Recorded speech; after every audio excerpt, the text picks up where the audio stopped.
This is your daily dose of all things royal. Welcome back, my gorgeous, good-looking friends. What the heck is going on? Is it just me, or do these articles feel like they're becoming frequent about people getting used to the idea of welcoming Prince Harry back to the UK? Published yesterday from the Sunday Times, Valentine Lowe writes, "It's a Saturday in June 2027, and the crowds have gathered outside Buckingham Palace to see the royal family watch the traditional flypast after trooping the color. As the family gathers on the balcony, the eyes of the crowd, and more importantly, the lenses of the photographers, are not focused on the king. They're not even watching Prince Louis, now 9, and still more than capable of stealing the show. They only have eyes for two people, the Duke and Duchess of Sussex, back in the royal fold after years of self-imposed exile in California." Oh my God, make me barf. Valentine Lowe painting the scene as the Sussexes stand there, Meghan offering her most dazzling smile while Harry yet again finds himself incapable of hiding the hint of a scowl they're greeted with. Well, what apart from the incessant clicking of camera shutters, cheers, boos, or even a confusing mixture of the two? Shockingly, could it even be indifference? The Sussexes are not used to indifference. This article is actually really funny because on one hand, Valentine Lowe is gaslighting the UK with the thought of Meghan Markle going back to the UK. But then on the other hand, America is waiting with bated breath to kick this guy out. So we could only dream of Harry going back home. That one can even entertain such a fantasy has only been possible in the last week, since photographs were published showing Tobin Andre, Buckingham Palace's director of communications, having a meeting with the Sussexes' two most senior PR aides, Meredith Maines, who is also the head of their household in Montecito, and Liam Maguire. It was billed as the tentative first steps in a gradual process of rapprochement, and indeed, after the meeting was leaked to the Mail on Sunday, make that very tentative, aimed at lessening some of the tensions that exist between the palace and California. But it immediately sparked much speculation about where it might lead. After years of hurling abuse at his family from the other side of the Atlantic, does Harry want to kiss and make up? Might Harry and Meghan be considering coming back to the UK, if not on a permanent basis, then at least for part of the year? Most tantalizing of all, could they even be thinking about undertaking occasional royal duties? And what I think is going on is exactly what I said last year. They are paving the way to bring Harry and God, help the UK if Meghan follows, but to bring them back into the fold. This is all part of reconciliation and bringing them back because their mission failed here. And I do recall, I think last year or maybe the year before that, Lady C had mentioned that if Harry were to go back to the UK, he would not return until 2026 because of some tax loophole. That is all a long way off, even though Harry has appeared to have been in more conciliatory mood of late, talking of whether his family is prepared to forgive him rather than peppering every interview with angry demands for apologies from them. Neither of them have looked like they're getting ready to move back into Frogmore Cottage anytime soon. They're very happy living in and raising their family in California, and as it stands, have no plans to leave, a source close to Harry told the Mail last week. But the intriguing question is, if they do come back, if only for a bit, how will they go down with the British public? Even if Harry is prepared to forgive and forget, are we? Now, I think the Times is putting the idea or planting the seed to get people accustomed to thinking about this now. And I do think that this article is being used to test the waters on the public's reaction. Valentine Lowe continues on to say nearly a quarter of people, meaning 24%, think that it would be a good thing if Harry came back to live in the UK, according to a YouGov poll for the Sunday Times, while 22% think that it would be a bad thing. By far, the most common answer is, however, an indifferent one. 41% said they don't care either way. But many people really do not like Meghan. 41% think her return would be a bad thing, against 12% who think it would be a good idea, though 35% are indifferent. The over 60s are much more likely to be anti-Meghan, with 64% of the 65 and over age group against her return, compared with 17% of 18 to 24s. There is a similar split on the question of whether they should take up royal duties again. The bad news for the Sussex is that most people think they should have their titles removed. There is, however, one thing that people are in favor of: forgiveness, on all sides. The YouGov poll of more than 2,100 people found 44% think Harry should forgive the rest of the royal family for their previous behavior. Am I on a different planet right now? Did we not witness the abuse of Meghan Markle these past 4 years? She's conveniently left off of this question, should Harry and the royals forgive each other? No, you need to include Meghan into this equation. Should the royals forgive Meghan and Harry, particularly Meghan, for her bad behavior, for her division, for her lies, for the chaos that she has caused? But are we going to selectively remove her from this equation in order to bring Harry back? Is this where we're going? Sarah Hewson, the royal commentator and former Sky News royal correspondent, argues that the view of the public is likely to be heavily affected by what Harry's own family thinks. When he gave his interview to the BBC after losing his court case against the Home Office over his security provision, Harry said his father was not taking his calls. But we know that the king is deeply pained by the rift with his son, so there's every chance that could change. It really depends on how they come back and on what terms, Hewson said.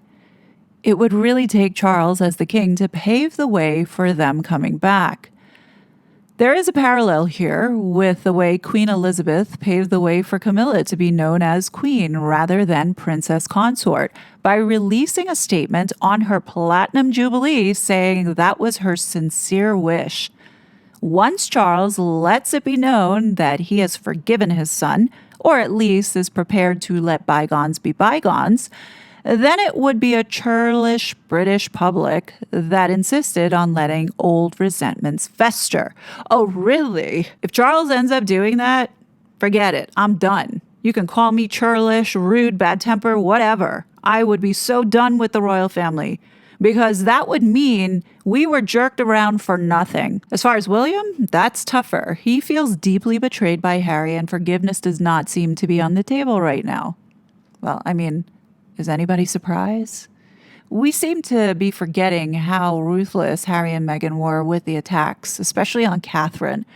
So this trying to make it sound like, but if ever he changed his mind, that could have a dramatic effect, Hewson said.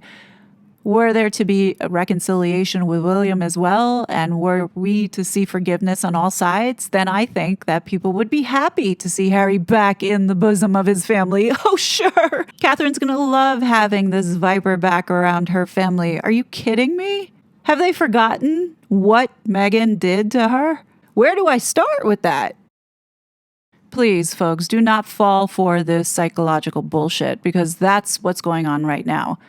And I can see over the course of time, they're going to have the public believing that they want Harry to come back. Simon Lewis, the former Buckingham Palace Communications Secretary, who now co-presents the BBC Radio 4 podcast series When It Hits the Fan, said, "I think the British people would like to see some sort of reconciliation.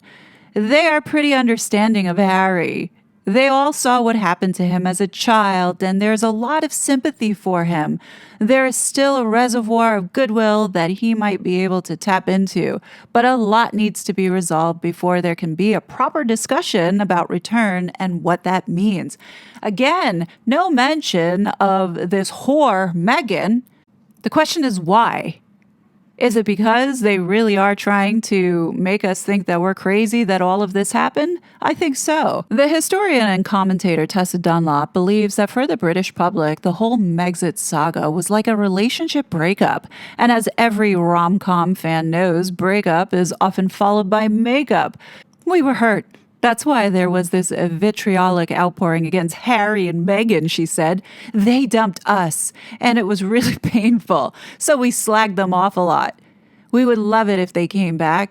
If we didn't care, if we thought they were total losers, we would stop taking an interest in them. But we love them. We recognize their charisma and their star power.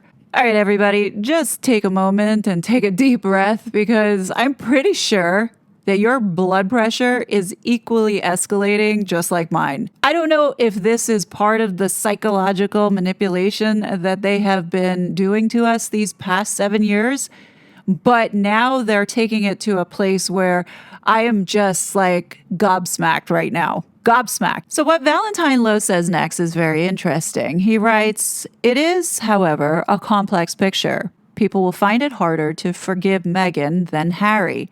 But there will be a warmer welcome from the young, who were always more prepared to see Harry and Meghan as victims of a hidebound royal family rather than the instigators of their own downfall."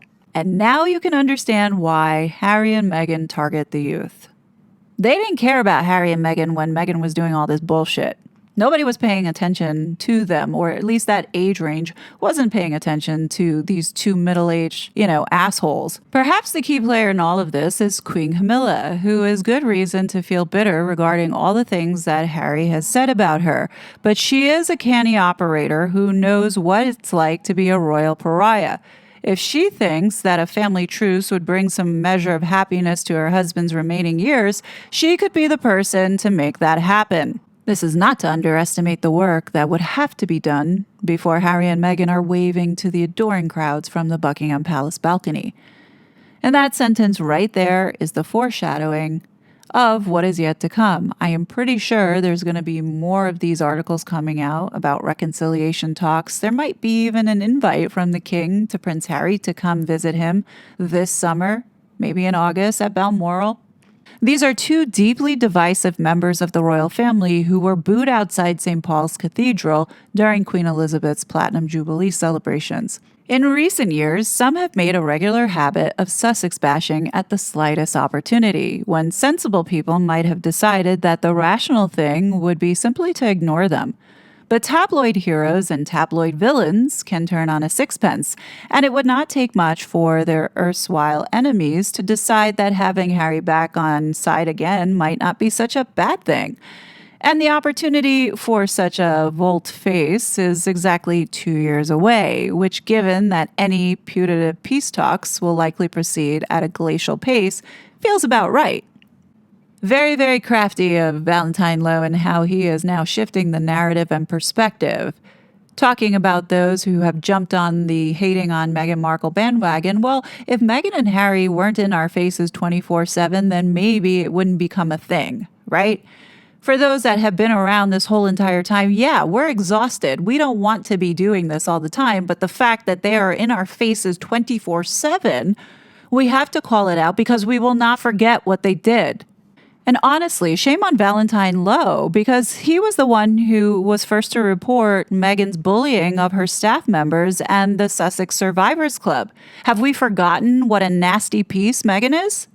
Brian, this is a terrible idea. We could change the course of history. You always say that, but doesn't history pretty much suck? I mean, the Crusades, Hitler. Prince Harry marrying Meghan Markle?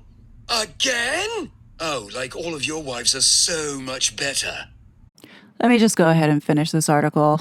I think the Invictus Games in 2027 will be the perfect platform for them to be publicly back here in Britain, representing a charity that Harry founded that means so much to him and that Meghan has long supported, Hewson said.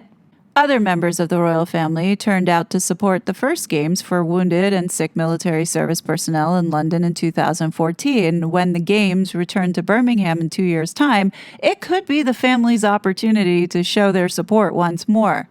The Invictus Games is the best of Harry, Hewson added.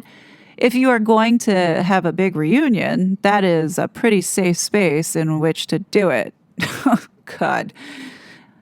I don't doubt that there's going to be more articles coming out like this. They're going to continue to keep pushing this reconciliation. I do believe that there is now an ongoing campaign to bring Harry home. I told every one of you last year after the election that Harry's mission failed, and they're going to start to pave a way for Harry to go back. And here we are. It's begun. I also said that investigations were going to start when it came to the censorship, and they have begun. So it should be no surprise to hear that the FBI is now involved looking at Meghan. You'd be foolish to think that they're not looking at Harry too, more so than Meghan. If you've been really paying attention, not to all this other bullshit, you can pretty much guess as to why Charles is so anxious to get with Donald Trump in September for this unprecedented state visit.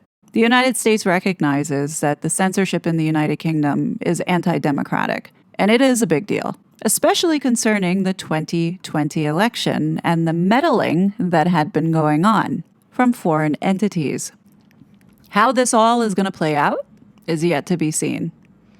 What you're being shown and told is nowhere close to what is really happening behind the scenes. As you know, I've been told to just keep doing what I've been doing, and I'll leave you at that. Anyhow, what do you guys think? Definitely leave your thoughts below. As always, I will be back with more content, but until then, please be safe, and I'll talk to you later. Bye! Such a fraud.